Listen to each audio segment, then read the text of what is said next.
अस्सलाम वालेकुम अज़ीज़ तलबा व तालिबात, आप सभी का अपने उर्दू क्लास में खुश आमदीद। उम्मीद करता हूँ कि अल्लाह के फजल करम से आप खैर व आफियत से होंगे। अज़ीज़ तलबा व तालिबात, हमारे आज के मौजू का उन्वान उर्दू के एक मकबूल तरीन सनफ़ी सखन यानी कि गज़ल। आज हमें गज़ल के बारे में पढ़ना है। अज़ीज़ तलबा, गज़ल जो है उर्दू की मकबूल तरीन सनफ़ी सखन है। गज़ल अरबी ज़बान का लफ्ज़ है। गज़ल लफ्ज़ गज़ाल से निकला है। गज़ाल हिरन को कहते हैं। किसको कहते हैं? हिरन को कहते हैं। गज़ल जो है, गज़ल हिरन के गले से निकलने वाली उस दर्द भरी आवाज़ को कहा जाता है जो शिकारी कुत्ते या शेर के पीछे लगने से उसके मुंह से निकलती है। यानी कि गज़ल हिरन के गले से निकलने वाली उस दर्द भरी आवाज़ को कहते हैं जो शिकारी कुत्ते या शेर के पीछे लगने से उसके मुंह से निकलती है। अजीज़ तलबा, जहाँ तक गज़ल के लुग़वी मायने का ताल्लुक़ है, यानी डिक्शनरी मायने का ताल्लुक़ है, गज़ल के लुग़वी मायने हैं औरत से बातें करना या औरत से मुतल्लिक़ बातें करना है। इसका एक मतलब महबूब से बातें करना भी है, चाहे वो इश्क हकीकी हो या इश्क मजाजी। इससे मालूम होता है कि बुनियादी तौर पर गज़ल में इश्किया बातें बयान की जाती हैं, यानी कि बुनियादी तौर पर गज़ल में इश्किया बातें की जाती है। लेकिन आहिस्ता आहिस्ता गज़ल में और तरह के मज़ामीन भी दाखिल होते गए। गज़ल में और तरह के मज़ामीन दाखिल होते गए, यानी कि तगीरी ज़माने के साथ साथ गज़ल भी अपने रंग बदलते रहे। गज़ल भी अपने रंग बदलती रही, इसके मौज़ूआत बदलते रहे और गज़ल का दामन वसी से वसी तर होता गया।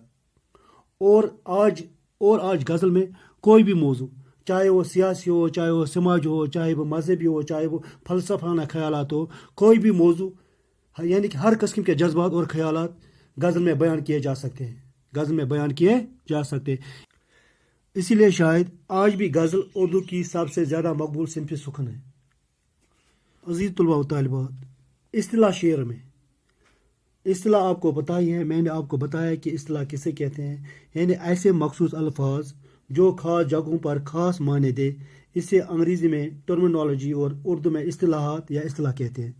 यानी किसी लफ्ज़ के आम मानों के अलावा कोई ख़ास मफ़हूम मुकर्रर कर लेना इस्तिलाह कहलाता है। यह हमने पढ़ा भी है कि इस्तिलाह किसे कहते हैं। यानी इस्तिलाह शेर में गज़ल जो है उस सनफ़ी सुखन को कहते हैं जिसके पहले शेर के दोनों मिसरे आपस में हम काफ़िया और हम रदीफ और हम बहर होते हैं, और जो बाकी अशार होते हैं इनके पहले मिसरे में रदीफ और काफ़िया की पाबंदी नहीं रहती, लेकिन हर शेर पहले शेर के काफ़िया, रदीफ और वज़न पर कहे जाते हैं। यानी इस्तिलाही शेर में गज़ल उस सनफ़ी सुखन को कहते हैं जिसके पहले शेर के दोनों मिसरे आपस में हम काफ़िया, हम रदीफ और हम वज़न हो। वो क्या होता है हम काफ़िया हम रदीफ? मैंने आपको पहले भी बताया कि हम काफ़िया किसे कहते हैं और हम रदीफ किसे कहते हैं। काफ़िया यानी वो हम वज़न और हम आवाज़ अल्फाज होते हैं जो अशार के आखिर में आते हैं, जो अशार के आखिर में लेकिन रदीफ से पहले आते हैं, जो अशार के आखिर में लेकिन रदीफ से पहले आते हैं, काफ़िया कहलाता है। यानी जिनका वज़न भी एक हो और जिनकी आवाज़ भी एक हो और जो आखिर में आते हैं लेकिन रदीफ से पहले आते हैं और जो बदलते रहते हैं लेकिन आवाज़ भी एक होनी चाहिए और वज़न भी एक होने चाहिए, वो अल्फाज क्या कहलाते? वो अल्फाज काफ़िया कहलाते हैं। वो अल्फाज काफ़िया कहलाते हैं। मिसाल के तौर पर मीर तकी मीर का पहला शेर जो है यहाँ, हमारे आगे तेरा जब किसू ने नाम लिया, दिल सितम ज़दा को हमने थाम थाम लिया। मैंने कहा काफ़िया वो हम वज़न और हम आवाज़ अल्फाज है जो अशार के आखिर में आते हैं लेकिन रदीफ से पहले आते हैं, रदीफ से पहले आते हैं। पहले हम जान लें कि रदीफ किसे कहते हैं, फिर हमें काफ़िया समझ में आएगा। रदीफ वो मुस्तकिल कलमा या कलिमात होते हैं, वो अल्फाज होते हैं जो अशार के आखिर में बार बार आते हैं, जो अशार के आखिर में बार बार आते हैं। यानी ये मुस्तकिल होते हैं, ये तब्दील नहीं होते हैं और अशार के आखिर में दोहराए जाते हैं, मिसाल के तौर पर मीर तकी मीर का ये शेर, हमारे आगे तेरा जब किसू ने नाम लिया, दिल सितम ज़दा को हमने थाम थाम लिया। मैंने कहा रदीफ वो मुस्तकिल कलमा या कलिमात हैं जो अशार के आखिर में दोहराए जाते हैं। ये मुस्तकिल होते हैं और तब्दील नहीं होते हैं और अशार के आखिर में और शेर के आखिर में दोहराए जाते हैं। यहाँ कौन यानी जो तब्दील नहीं हुआ है वह है लिया लिया लिया लिया यानी कि मुस्तकिल ये तब्दील नहीं हुई और अशार के आखिर में ये रदीफ कहलाते। रदीफ से पहले जो कलमा या कलमात आते हैं, जो अल्फाज आते हैं, वो काफिया कहलाते हैं। वो तब्दील होते हैं लेकिन उनके वज़न एक होता है, उनकी आवाज़ भी एक होती है। यहाँ नाम, थाम, सलाम, काम, तमाम ये काफिया है। उम्मीद है आपको रदीफ और काफिया समझ में आया होगा। हम पढ़ रहे हैं इस्तिलाह शेर में गज़ल उस सनफ़ सकून को कहते हैं जिसके पहले शेर के दोनों मिसरे आपस में हम काफिया, हम रदीफ और हम बहर होते हैं, यानी हम वज़न होते हैं।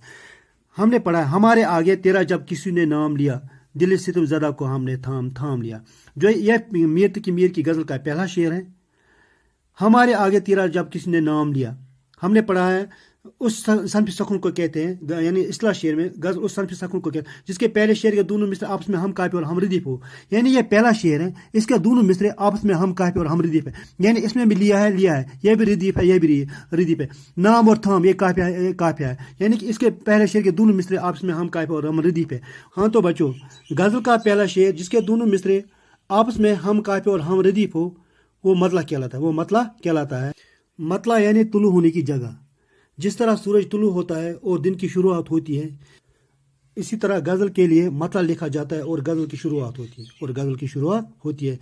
हम यह पढ़ रहे हैं कि इस्तिलाह शेर में गज़ल उस सनफ़ सकून को कहते हैं जिसके पहले शेर के दोनों मिसरे आपस में हम काफिया और हम रदीफ होते हैं, और जो बाकी अशार होते हैं, गज़ल के जो बाकी अशार होते हैं, इनके पहले मिसरे में जो बाकी अशार होते हैं रदीफ और काफिया की पाबंदी नहीं होती।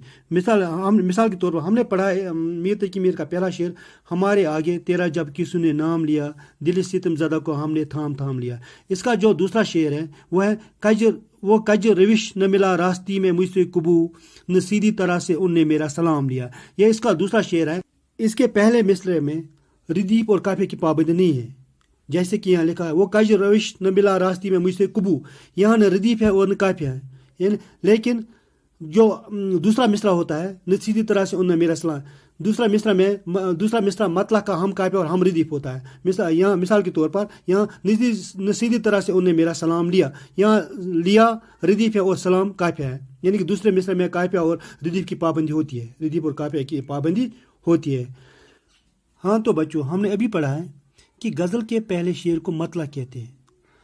हाँ, अगर मतला की तरह दूसरे शेर के दोनों मिसरे भी, अगर दूसरा मिसरा भी मतला की तरह हो, यानी इसके दोनों मिसरे भी हम काफिया और हम रदीफ हो, तो इसे क्या कहेंगे? अगर दूसरा शेर भी मतला की तरह हम काफिया हम रदीफ हो तो इसने हुस्नी मतला या ज़ेबी मतला कहते हैं। तो इस शेर को हुस्नी मतला या ज़ेबी मतला कहते हैं। गज़ल का आखिरी शेर जिसमें शायर अपना तखल्लुस इस्तेमाल करता है मकता कहलाता है। मकता हो गया काटना या कतः करना, यानी गज़ल का आखिरी शेर जिसमें शायर अपना तखल्लुस इस्तेमाल करता है मकता कहलाता है। मिसाल के तौर पर मीर का ही हम शेर ले लेंगे। अगरचे गोशा गज़ीन हूँ मैं शायर हूँ मैं मीर, पह मेरे शेर ने रोए ज़मीन तमाम लिया। यह गज़ल का आखिरी शेर है। इसमें शायर ने अपना तखल्लुस इस्तेमाल किया है। तखल्लुस हो गया वो मुख्तसर सा नाम या कलमी नाम जो शायर अपने असली नाम के बजाय शेरों में इस्तेमाल करते हैं। वो मुख्तसर सा नाम या कलमी नाम जो शायर अपने असली नाम के बजाय शेरों में इस्तेमाल करते हैं। यहाँ मीर तकी मीर ने मीर तखल्लुस इख्तियार किया, यानी इसने यहाँ तखल्लुस इख्तियार किया। इसका असली नाम है मोहम्मद तकी। इसी तरह गालिब का असली नाम है मिर्ज़ा असदुल्लाह खान, लेकिन ये गालिब तखल्लुस इख्तियार करता है। अजीज तलबा, गज़ल का सबसे अच्छा शेर बैतुल गज़ल या शाहबायत कहलाता है। यानी सबसे अच्छा शेर, सबसे बेहतरीन शेर गज़ल का बैतुल गज़ल या शाहबायत कहलाता है। अगर हम मानवी एतबार से गज़ल की बात करेंगे, मानवी एतबार से गज़ल का हर शेर अपनी जगह एक इकाई होता है, यानी हर शेर अलग अलग माने रखता है, जुदा माने रखता है। आम तौर पर दूसरे अशआर से इसका कोई ताल्लुक नहीं होता है। आम तौर पर गज़ल के हर शेर का दूसरे अशआर से कोई ताल्लुक नहीं होता है, मगर ऐसी गज़लें भी होती हैं जो एक ही मजमून को मद्देनज़र रखकर कही गई हैं। ऐसी गज़लें मुसलसल कहते हैं। मुसलसल हो गया लगातार, कंटिन्यू, गज़लें मुसलसल कहते हैं। ہاں کبھی کبھی غزل میں صرف 2 یا 3 اشعار مسلسل ہوتے ہیں. غزل میں صرف 2 یا 3 اشعار ایک ہی موضوع پر ہوتے ہیں. مسلسل یعنی ایک ہی موضوع پر ہوتے ہیں. ایسے اشعار کو قطع کہتے ہیں. کیا کہتے ہیں؟ قطع کہتے ہیں. ہاں تو بچوں، غزل میں اشعار کی تعداد بھی مقرر نہیں ہوتی ہے. غزل میں اشعار کی تعداد بھی مقرر نہیں ہے. عام طور پر 5 اشعار سے 19 اشعار تک کی غزلیں ہوتی ہیں. عام طور پر 5 اشعار سے 19 اشعار تک کی غزلیں ہوتی ہیں. لیکن کئی غزلوں میں اس سے زیادہ بھی اشعار ملتے ہیں. ہاں تو بچوں، آج کے لیے اتنا کافی ہے. انشاءاللہ کل پھر ملیں گے. السلام علیکم ورحمۃ اللہ.